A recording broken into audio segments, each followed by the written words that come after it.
आप सभी को मेरा नमस्कार। MLT विजय पर आप सभी का बहुत बहुत स्वागत है। तो आज मैं एक और नई वैकेंसी के साथ हाजिर हुआ हूँ।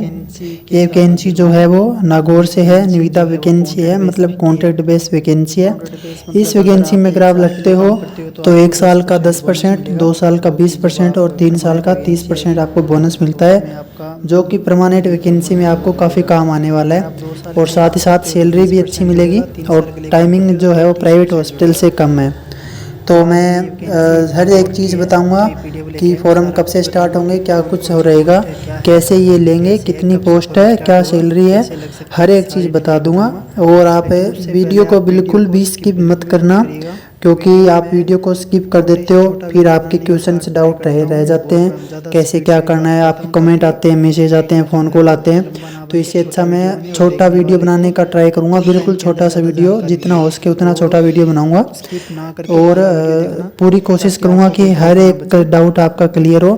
उसके लिए बस आपको वीडियो को जो है वो बिल्कुल स्किप किए बिना पूरा वीडियो देखना है, बाद में करेंगे, ताकि आपको हर एक चीज़ पूरी चीज़ समझ में आ जाए। उससे पहले अगर आप चैनल पे नए हो तो चैनल को लाइक, शेयर और सब्सक्राइब करना बिल्कुल मत भूलिएगा।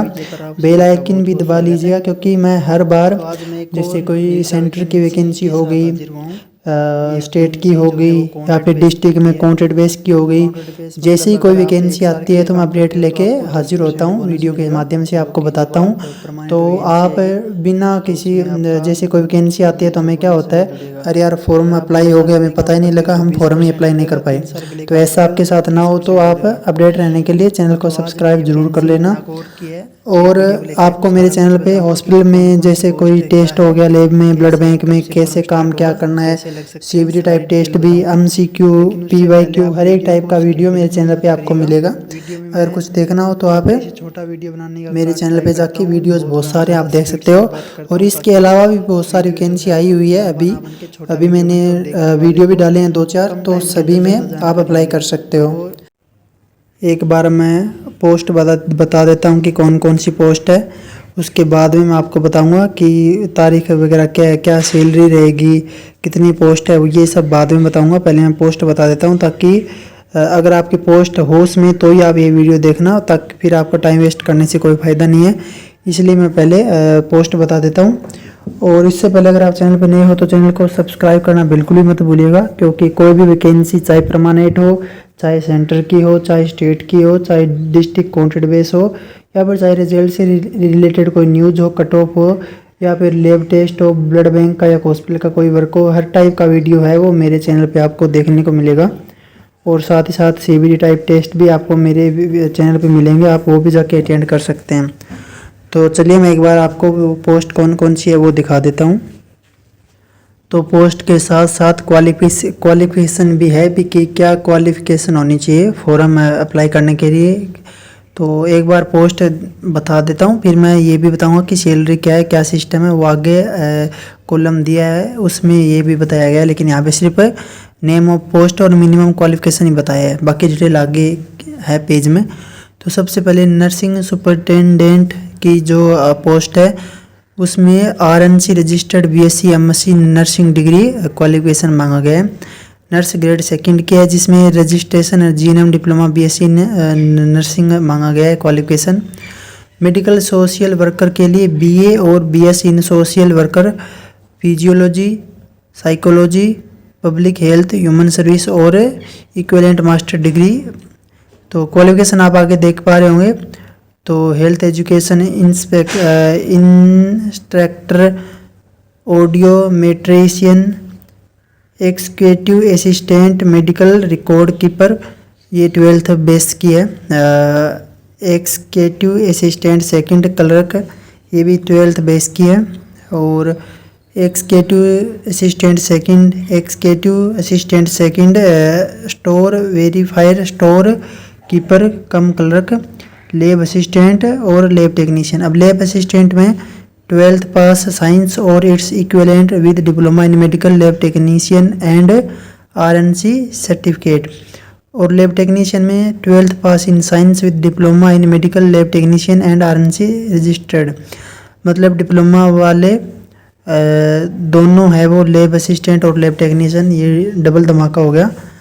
तो फ़ायदा मिलेगा दोनों में। Assistant librarian, physical training instructor, dietitian, occupational therapist, speech therapist, clinical physiologist, medical record officer, MTW electrician cum plumber, MTW dissection hall attendant, MTW book boy, ward boy, ये 12th की भी है, मशीन विद मैन, ड्राइवर और security guard. ये graduation plus computer diploma minimum RSC-IT, ये machine with man के लिए। तो ग्रेजुएशन वालों के लिए भी मौका है, 12th के लिए भी मौका और 10th के लिए भी मौका है। तो मैं बताऊंगा कि एक बार जो इसकी सैलरी है, पोस्ट है, और वो मैं बाद में बताऊंगा। उससे पहले मैं आपको बता देता हूं कि ये फॉर्म कब से स्टार्ट हो सकते हैं। जैसा कि आप देख पा रहे होंगे कि नागौर राजकीय चिकित्सा महाविद्यालय से निविदा निकली है, जो कि 14/10/2025 को निकली थी। तो इसके अंदर ये जो स्टार्टिंग में दिया हुआ है, जो भी टर्म कंडीशन है, ये सब दिया गया है निविदा वालों के लिए। मतलब जो बिडिंग मेंस जो ये एजेंसी, देखिए मैं बताता हूँ कि कोई भी हॉस्पिटल या मेडिकल कॉलेज में कोई स्टाफ लेते हैं तो सबसे पहले एजेंसी चूज करते हैं। मान लो किसी हॉस्पिटल को स्टाफ लेना है कॉन्ट्रैक्ट बेस पे, तो वो क्या करता है, सबसे पहले एजेंसी को लेता है। जैसे 5 एजेंसियाँ हो गई डिस्ट्रिक्ट में, तो उनमें से कौन सी एजेंसी को ये ठेका देंगे, तो उसके लिए ये टर्म कंडीशन है। तो उनके भी कुछ रूल रेगुलेशन रहते हैं कि कौन सी एजेंसी है वो खरी उतरती है इनके टर्म्स कंडीशन पे। ये फॉर्म अप्लाई वगैरह भी लेते हैं, उनसे फॉर्म भी लेते हैं। पूरा एक प्रोसेस होता है, उस प्रोसेस के हिसाब से लास्ट में उस एजेंसी को फिर ये ठेका मिलता है कि आप ये स्टाफ लीजिए। तो मैं ये भी बताऊंगा कि कैसे हम इसे ज्वाइन कर सकते हैं। तो इसमें देखिए क्या दिया हुआ है, ये लागत वगैरह ये उनके लिए है। अब निविदा जारी करने की तिथि 14/10/2025 को हो गई है। निविदा अपलोड करने की अंतिम तिथि व समय 6/11/2025 शाम को 5 बजे तक। अब तकनीकी निविदा खोलने की तिथि व समय 7/11/2025 समय 3 बजे। अब देखिए निविदा ये जो एजेंसी है वो फॉर्म अप्लाई 6/11/2025 तक कर सकती है। हमारे काम की बात ये है कि निविदा खुलेगी 7/11/2025 को। अब इसका क्या मतलब है, इसका मतलब ये है कि 7/11/2025 को निविदा खुलते ही हमें पता लगेगा कि कौन सी एजेंसी को ये ठेका मिला है। जिस एजेंसी को ठेका मिला है फिर वो एजेंसी क्या करेगी। अब 2 प्रोसेस हो सकती है, या तो वो डायरेक्ट अपने जानकार दोस्त या फिर किसी मंत्री या विधायक से जो अपना नाम बोलेगा कि जैसे कोई किसी की कोई विधायक जानकार है, मंत्री जानकार है, या फिर निविदा वाला एजेंसी वाले कोई जानकार है, तो वो लगेंगे। एक तो तरीका ये हो गया। दूसरा तरीका ये हो गया कि ये अच्छी तरह से अपडेट देते रहेंगे, वैकेंसी निकालेंगे, फिर साइट पे फॉर्म अप्लाई करवाएंगे, फिर रिजल्ट निकालेंगे रैंक के हिसाब से कि किसकी कितनी रैंक है, किस मतलब योग्यता के हिसाब से लेंगे। बात यही है। तो हालांकि अभी जोधपुर में योग्यता के हिसाब से लिए गए हैं, हालांकि पिछले 3-4 महीने पहले बीकानेर में सीधे ले लिए थे, रातों रात काफ़ी कैंडिडेट्स लिए थे। तो पता नहीं वो बात की बात है कि एजेंसी है वो क्या करती है, क्या करेगी, कैसे लेती है। हमें पैनी नज़र रखनी है कि भी किस हिसाब से लेंगे। हालांकि काफ़ी अच्छी पोस्ट है और मौका भी काफ़ी अच्छा है। हमें पूरा ध्यान रखना है कि कौन सी एजेंसी के पास ठेका गया है। एक बार मैं सैलरी वगैरह बता देता हूँ, फिर ये भी बताऊँगा कि एजेंसी के पास ठेका जाने के बाद हमें क्या करना है, वो भी मैं बता दूंगा। एक बार वो मैं सैलरी वगैरह बता देता हूँ, कितनी सैलरी है, कितनी पोस्ट है, क्या कुछ रहेगी। तो ये देखिए इस कॉलम में हर चीज़ बताया गया है। सेवा का नाम और श्रमिकों को देय पारिश्रमिक जो कि प्रचलित न्यूनतम मजदूरी की दर से कम नहीं होगी। मैं संख्या मतलब ये जो सैलरी बताई गई है इस सैलरी से तो कम बिल्कुल भी नहीं होगी। APF ESI ये भी बताया गया है, टोटल राशि भी बताई गई है।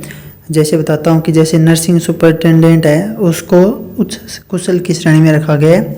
कार्मिकों की संख्या 2 मतलब 2 पोस्ट रहेगी। न्यूनतम मजदूरी दर मिनिमम इनको 13,150 रुपये मिलेंगे। 13% EPF और 2-5% ESI होंगे। टोटल सैलरी है वो 15,287 बन सकती है, लेकिन मिनिमम 13,150 इनको देना ही पड़ेगा।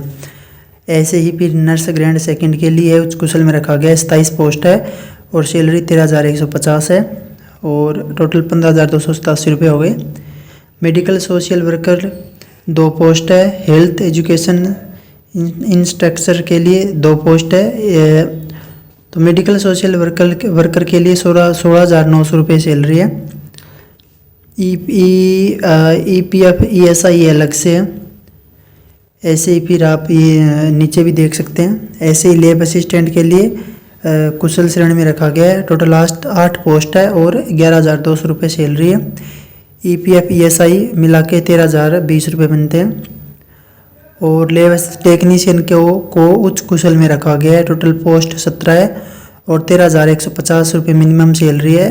13% 3.25% मिला के 15,287 रुपये बन सकते हैं। ऐसे ही आप नीचे भी देख पा रहे होंगे सभी के लिए 12th के लिए 10th के लिए ग्रेजुएशन के लिए सारी वैकेंसियाँ भी है और श्रेणी भी इनका बताया गया है। सबसे कम ड्राइवर की सैलरी है सबसे कम सिक्योरिटी गार्ड की सैलरी है जो कि 30 पोस्ट है और 7410 रुपये बनते हैं। बाकी एक बार में ये जैसे किसी पोस्ट का बाकी और पोस्ट का आपको देखना है तो वीडियो रोक करके आप पूरा देख लीजिए, पूरा देख सकते हो आप। बाकी जो मेन चीज़ें थी उनका मैंने बता दिया। स्पीच थेरेपिस्ट का भी है, हर चीज़ का यहाँ से आप देख सकते हो, प्लम्बर का भी है। और एक और बात कि अगर आपको ये PDF चाहिए तो टेलीग्राम और व्हाट्सएप चैनल का लिंक जो है वो मैं डिस्क्रिप्शन में दे दूँगा, तो वहाँ से आप चैनल ज्वाइन कर सकते हो। वहाँ पे मैं PDF डाल दूँगा। तो अब बात करते हैं कि अब आपको कैसे पता लगेगा कि कौन सी एजेंसी को ये ठेका मिला है। तो पहली बात कि जिस हॉस्पिटल अभी ये नागौर की बात चल रही है तो वहीं पे मैं बता देता हूँ आपको। या तो अब वैसे योग्यता के हिसाब से लेंगे, फॉर्म फिल वगैरह करवाएंगे, तब तो ऑफिशियल न्यूज़ भी आएगी, PDF वगैरह दोबारा आएगी और जो एक साइट है वो भी एक्टिव होगी, वहाँ से फॉर्म फिल वगैरह भी होंगे, हर चीज़ होगी, तो कोई दिक्कत नहीं होगी, आप आराम से फॉर्म फिल कर सकते हैं।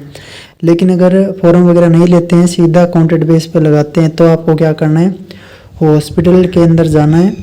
कोई भी मैनेजमेंट होगा या इंचार्ज होगा, जैसे कोई इंचार्ज होता है या तो इंचार्ज या फिर हॉस्पिटल मैनेजमेंट कोई संभालता है, उनको हमें पूछना है कि ये देखिए PDF ये वैकेंसी आई है, तो मुझे जानना है कि कौन सी एजेंसी को ये ठेका मिला है और क्या प्रक्रिया रहेगी। तो वो एजेंसी वालों के कॉन्टैक्ट नंबर या तो आपको दे देंगे या फिर वो बता दें कि वो एजेंसी है, आप उनसे कॉन्टैक्ट कर लीजिए, वो अपने आप रास्ता दिखा देंगे। फिर आपको एजेंसी से मिलना है और पूछना है कि आप ये जो स्टाफ है वो किस बेस से ले रहे हो, कोई साइट वगैरह से फॉर्म फिल करवा के ले रहे हो या फिर सीधा लगा रहे हो, तो वो बता देंगे कि क्या मामला है। हालांकि अगर वो सीधा ले रहे होंगे तो गुमराह भी कर सकते हैं, मैंने ये नहीं बोला कि करेंगे, लेकिन बोल रहा हूँ कि हो सकता है, होने का कुछ भी हो सकता है। तो आपको पूरा अच्छे से कंफर्म करके ही आना है कि क्या प्रोसेस से वो लेंगे। तो अगर साइट वगैरह से लेंगे तो बहुत अच्छी बात है, अगर सीधा लेंगे तो आपको कांटेक्ट करना पड़ेगा। बाकी आप खुद समझदार है कि फिर क्या हो सकता है, क्या होगा वो तो बताने की ज़रूरत है नहीं। बाकी इस PDF में और भी बहुत चीज़ें हैं, टाइमिंग भी दे रखी है कि अगर आप जैसे लैब टेक्नीशियन हो गया तो उनके लिए टाइमिंग अलग दे रखी है, लैब असिस्टेंट के लिए अलग है, ड्राइवर के लिए अलग टाइमिंग है ड्यूटी की, तो टाइमिंग भी दे रखी है और हर चीज़ है इसके अंदर। लेकिन मैं वो वीडियो में नहीं दिखा सकता क्योंकि वीडियो फिर बहुत ज़्यादा लंबा बनेगा तो आपको जो सबसे पहले वीडियो ओपन करेगा उसको लगेगा इतना बड़ा वीडियो कौन देखे, तो पूरा देखेगा ही नहीं।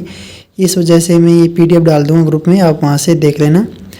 और इसमें कोई ज़रूरी चीज़ लगे तो आप देख सकते हो। इसमें ये देखिए अभी एक ही आ गया, ये 2 नंबर पर देखिए, अनुबंधित फर्म के कर्मकारों को प्रतिदिन 8 घंटे कार्य करना होगा, जिसका समय गर्मियों में सुबह 7:30 बजे और दोपहर 3:30 बजे तथा सर्दियों में 8:30 बजे से 4:30 बजे तक रहेगा, जिससे अगर कोई बदलाव किया जाता है तो सूचित कर दिया जाएगा। ये ऐसे ही ये सिर्फ सभी के लिए नहीं है, ये चतुर्थ श्रेणी कर्मचारियों के लिए है मेडिकल कॉलेज में।